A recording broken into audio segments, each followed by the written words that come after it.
Assigned companion at first, but our daily life blossomed into passionate Intimac. The assignment. Nadia stood in her apartment doorway, arms crossed defensively as she studied the man her employer had sent. Ryan offered a polite smile, his dark eyes calm and unreadable. "I'm here to assist with whatever you need," he said simply, his voice low and steady. "I don't need a babysitter," Nadia replied, sharper than intended. 3 weeks since her father's funeral, and her firm thought she couldn't manage alone. The presumption stung. Ryan didn't flinch. "I'm not here to babysit. I'm here to help however you'll allow." He gestured to the boxes of her father's belongings still stacked against the wall, the pile of unopened mail on the counter, the coffee cups scattered across her drafting table. "But only if you want." She wanted to refuse, to send him away and prove she was fine. But exhaustion won. "Fine. Start with the kitchen." He moved through her space with surprising grace, washing dishes without commentary, organizing papers into neat stacks, brewing fresh coffee that actually smelled appealing. Nadia pretended to work on her designs but mostly watched him, the careful way he handled her things, how he didn't ask invasive questions or offer platitudes about grief. By afternoon, he'd prepared a simple lunch. "You should eat," he said, setting the plate beside her sketches. "I'm not hungry. I'll leave it here anyway." No judgment. No pressure. She ate it later, surprised by how good it tasted. Days blurred into a routine. Ryan arrived each morning at 8, left at 6. He managed tasks she'd been avoiding, returning calls, scheduling appointments, grocery shopping. But he also did unexpected things, opened curtains to let in sunlight, bought fresh flowers for the table, left encouraging notes by her workspace. Friday evening, he found her at midnight, still awake, sketching the library building her father had loved most. Ryan didn't speak, didn't ask questions. He simply pulled up a chair beside her, close enough that she could feel his warmth, and sat in companionable silence. For the first time in weeks, Nadia didn't feel alone. Building rhythms. Morning walks became their unspoken agreement. Ryan would arrive with 2 coffees, and they'd explore the neighborhood before the city fully woke. "Look at that cornice work," he said one Tuesday, pointing to a building Nadia passed daily without noticing. "Someone carved those details by hand." She stopped, really seeing it. Late 19th century, probably. See how the patterns reflect the era's obsession with nature motifs.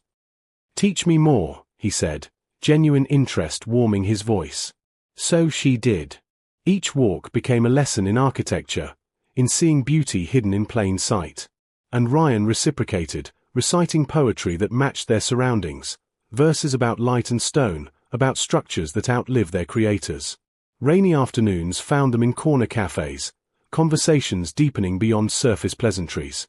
Nadia learned he'd grown up in a coastal town, that he'd lost his mother young, that he found solace in words when the world felt too heavy. Ryan discovered her dream of designing affordable homes that didn't sacrifice beauty for function, her guilt about feeling moments of happiness when her father was gone. "Grief and joy can coexist," he told her gently, his hand covering hers across the table. "Your father would want you to live fully." The touch lingered longer than necessary. Nadia felt her pulse quicken, awareness blooming in her chest. Small moments accumulated meaning. Ryan's fingers brushing hers when passing tea. The way he stood close behind her to admire her sketches, his breath warm against her neck. How she'd catch him watching her with something tender in his eyes before he'd look away. One evening, sharing an umbrella in sudden rain, their bodies pressed together for warmth, Nadia felt the shift completely. The professional distance they'd maintained was crumbling. Every shared glance, every accidental touch, carried weight now, promise and possibility humming between them like electricity before a storm. Neither acknowledged it aloud, but both felt the inevitable pull drawing them closer each day. Crossing boundaries. The crisis hit on a Thursday night. Nadia's sustainable housing proposal was due Monday, and her designs felt lifeless, uninspired.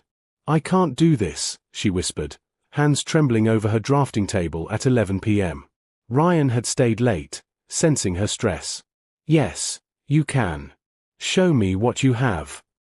For hours, he sat beside her, asking questions that unlocked her vision, bringing food she barely tasted, reading her notes with focused attention. His steady presence anchored her spiraling thoughts. By 3 a.m., the design finally clicked into place, but Nadia was beyond exhausted, emotions too raw.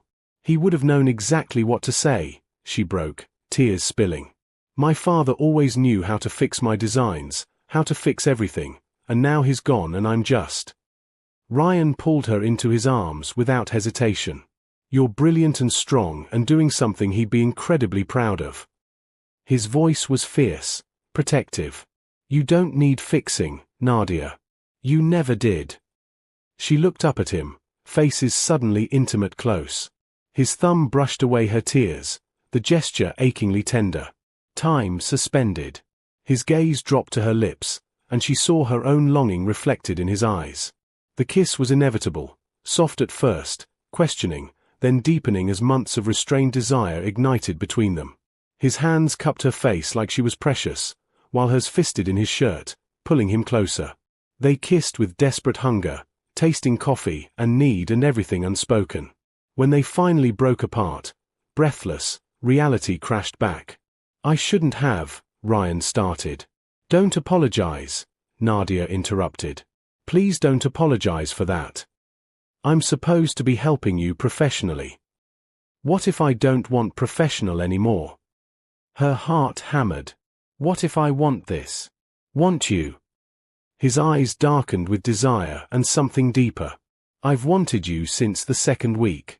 Tried so hard to stay appropriate, but Nadia, he touched his forehead to hers. You've become everything. Surrendering to love.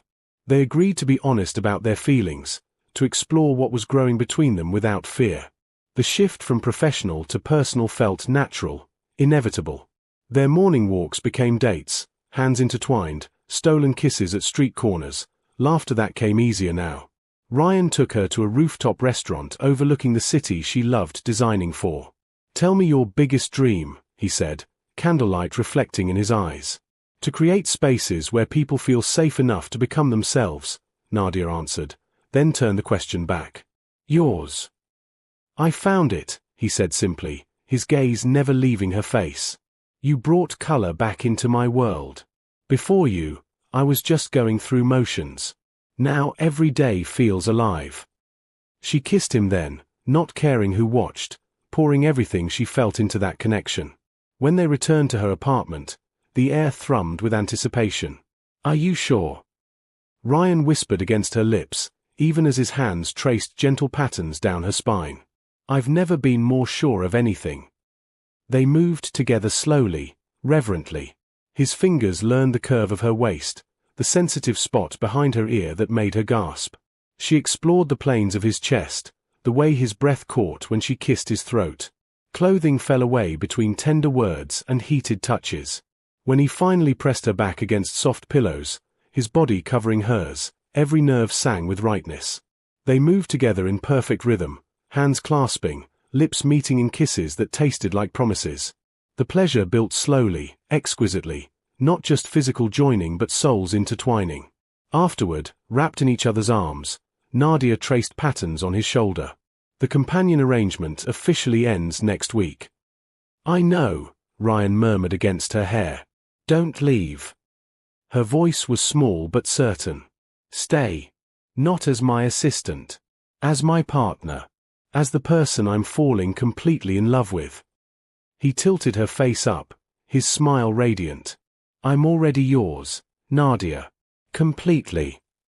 Forever companions.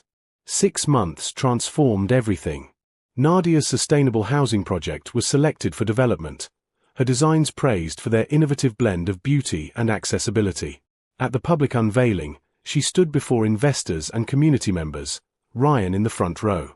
This project exists because someone taught me to see familiar things with new eyes, she said, meeting his gaze.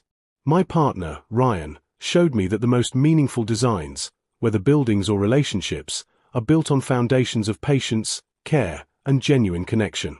He's my inspiration in every sense. His proud smile made her heart soar. That evening, in the apartment they now officially shared, Ryan presented her with a key. I rented you a private studio space. For your personal projects, The designs you create just for joy. Nadia's eyes welled. You didn't have to.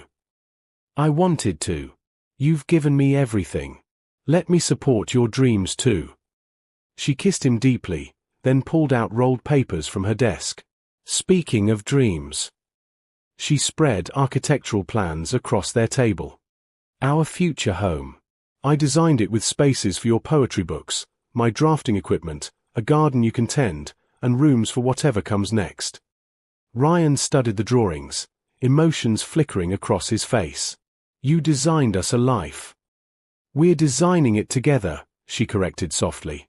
He lifted her into his arms, carrying her toward their bedroom with clear intent. They made love slowly that night, every touch deliberate and worshipful. His hands memorized her body like sacred text, while hers traced promises across his skin. They moved together with the intimacy of lovers who knew each other completely, every sigh, every sensitive place, every way to give and receive pleasure. Between kisses, they whispered plans and dreams, mapping a future as carefully designed as any building. What began as a corporate assignment had become the greatest architecture of their lives, two people building something beautiful from the foundation up. In the quiet after, bodies entwined, Nadia realized that sometimes the best things aren't found but grown, nurtured through daily choices to show up, care deeply, and love completely. Lessons. True intimacy is built not in grand gestures, but in the quiet accumulation of shared mornings, patient listening, and consistent presence that transforms strangers into soulmates. Love that begins with friendship and deepens through genuine care creates foundations stronger than passion alone, where desire and devotion intertwine into something unbreakable. The most beautiful relationships bloom when we allow ourselves to be vulnerable, crossing carefully maintained boundaries to discover that our hearts were meant to meet all along. Sometimes the person assigned to help us through our darkest moments becomes the light we never knew we needed, teaching us that healing and falling in love can be the same journey.